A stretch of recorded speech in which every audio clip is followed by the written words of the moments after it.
Is it true that we need to like push harder all the time? Because like, you know, it's just, it's, I don't know, it's just an interesting thing. Like, I guess, you know, like, do we need to do more reps? Do we need more weight? Do we need like a different stimulus to grow? Or could somebody just kind of hang out in a certain area and continue to make progress, maybe look better? Can it get stronger doing similar weights, or do you always have to do like either like more reps or more overall volume or like more continuous weight? progressive overload forever. Eventually I become God. That's why we're all here, right? Really good question. So there's a couple ways to answer this, but I will say a good way to think about it is there's like all the stuff you're able to do. Here's your maximum ability to do anything in one day. Like how many reps of squats can you really do until you collapse or some shit like that? And down here is you sitting in a chair and not even going to workout. The top, maybe 10% of that effort spectrum is where gains happen. So if you get to the top 7% and then you just decide not to change anything for a while, it takes a while for you to get so much more able that that top 7 dips into like the 5, 92.5, 90, 88.5. You've talked about this before, so your capacity is continuing to kind of move. Hopefully. It's like if you are getting stronger, then you should be exiting. So for example, if 100 pounds is challenging to you, can you get stronger using it? Yes. Then you're 102.5 pounds strong. Is 100 pounds still challenging? Yes, but marginally less so. So like how many months or weeks can you still train with 100 to get strong? Well, let's define strength as productive training in sets of 3 to 6 repetitions, and then hypertrophy, everything north of that. You know what I'm saying? When you're doing like sets of 5 with 100 and it's challenging, it's close to failure, absolutely you're getting stronger. When it's sets of 6, a few weeks later, hey, you got stronger, sets of 6, right? When it's sets of 7, 8, 9, 10, a few months later, is that the most efficient way to get stronger? No, because the reps are too high, the load isn't good enough.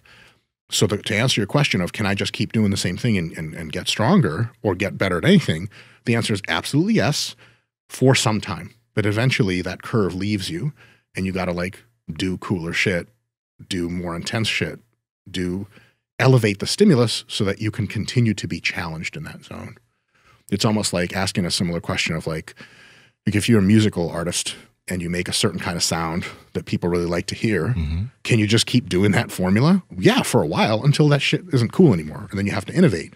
Like Madonna's been pretty good at like continuing to make herself more relevant. So you could say like, well, why don't you just stick to the formula that works from the 80s? Madonna, she'd be like, hey, for a while it did, but then it didn't. So if people ask the question of, I'm trying to get jacked, can I just do one thing and not change it? The answer is yes, until the answer is no. Power Project family, how's it going? I hope you guys are enjoying the episode. And I want to tell you, sometimes when you're a lifter, you need certain pieces of equipment that's going to help you perform a little better in the gym. Just like the hip circle is going to help warm up your hips, knee sleeves are going to keep your knees warm when you're squatting. The slingshot's going to help you bench a little bit more. But the cool thing is that Mark made all of this equipment when he was in the middle of his powerlifting career because he wanted equipment that could help him perform better as it can also help you perform better. The cool thing is that all this equipment was made for lifters by lifters. Andrew, could you tell them how to get it? Yes, that's over at markbellslingshot.com, and at checkout, enter promo code PowerProject10 to save 10% off your entire order. Links to them down in the description as well as the podcast show notes. And then you're not improving anymore. Can you imagine like you hire a coach and he's like, oh, you're not improving. There's going to be a fucking really difficult technical assignment for me to figure out how to make you better. And he's like, what have you been trying? You're like, nothing. I've just been doing the same shit for 4 years. He's going to be like, holy fuck, this is the easiest shit I've ever done. Yeah. So, you know, but there is something there that some people have no problem going super fucking hard. And they maybe get so nervous and anxious about like, am I really doing a good enough job? And to those people I say, like, as long as you're getting some soreness, some pump for strength, like you feel really challenged, like if at some point in strength training, you get a few of these reps, you're going to continue to get stronger. The pace can be different depending on if you optimize. Your pace can be this strong like this, not optimize and just do a good job is like this, but you're still getting stronger over time. Yeah. If you're not challenging yourself or if your recovery, food, et cetera, is bad enough, you will quite clearly see that you're not getting stronger. And then if you're no longer getting stronger, bigger, whatever, then clearly you have to do something else. But you can coast for a while on regular shit. And if you're an overthinker and over warrior, just coast, just do the right stuff for a while. And at some point you may look back on a year and be like, what? I just got stronger this entire time. Why would I make things overcomplicated? Whereas if at some point, month 8, you stop getting stronger, it's time to overcomplicate. Which actually, like, you see this kind of comment on social media a lot. Like you throw some science at a motherfucker like, hey, like, try this. And inevitably some asshole's like, fucking overcomplicate, bro. Just fucking lift and eat. I want to say like, oh, I understand you're stupid, but other people may be more intelligent and can actually consume this content. You know, like it's like seeing like, you know, technical analysis of military, like Russia versus Ukraine. Like, fuck that, just nuke them all. Like, hey, thanks a lot, Jim. You're the man. Kindly see yourself the fuck out of this conversation. Yeah. But at the same time, you know, we don't have to overcomplicate everything. If it works, great. But to those people that say like, fuck that, just eat and lift and whatever, like true until it's not enough. Like, can you imagine like not like take someone like Big Ramy, right? And he's like, hey, like, I wonder what kind of peaking protocol I should use with drugs and training and food and all this stuff.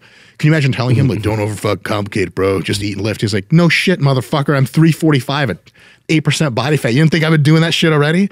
Like to win the Olympia, you got to do a little bit more than just do shit. So I think like TLDR, use as much science as you need to continue to progress. Yeah. And if you're not progressing anymore, maybe you're not working hard enough.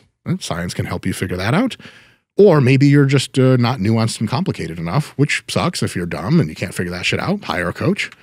But if you're sufficiently intelligent, yeah, some science sprinkled on that shit. You know, hard work and basics, sprinkle some science on it, and then you continue to get better. Power Project family, we appreciate you checking out this clip. Check out another one. Just go check out another one. Or comment down below and let us know what you liked about this one. But we love you guys, and we're going to keep bringing you the heat. So comment, subscribe, and all that good stuff, okay? Peace.